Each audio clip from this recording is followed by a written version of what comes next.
ის, რაც მარადონამ და კვარამაც კი ვერ შეძლეს, კონტეს ნაპოლის მთავარი გამოწვევა.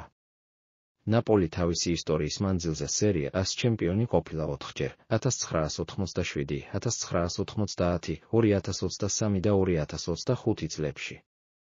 სამხრეთული გუნდის პირველი ორი ტრიუმფი უკავშირდება დიეგო მარადონას, ბოლო წლებში დაფიქსირებული წარმატებები კი ხვიჩა კვარაცხელიას, ვიქტორ ოსიმენს, რომელუ ლუკაკუს, სკოტ მაკტომინეისა და სხვებს. პარტენოპეიმ ჩემპიონობების რაოდენობით უკვე გადაასწრო ისეთ გუნდებს, როგორიცაა რომა, ლაციო და ფიორენტინა, თუმცა სამხრეთელთა წარმატებაზე საუბრისას თვალშისაცემი ხდება ერთი დეტალი: აძურის არასდროს დაუცავს ტიტული, რაც გულისხმობს ზედიზედ ორი ჩემპიონობას.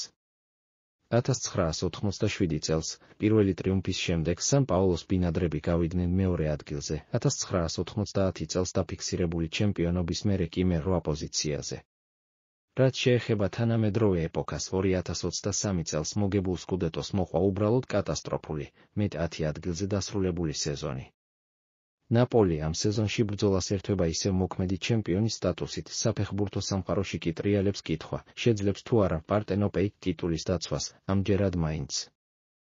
სამხრეთელთა პირველი მეტოქე იქნება ქვედა ლიგიდან აღზევებული სასუოლო, რომელსაც აძური 23 აგვისტოს შეხვდება.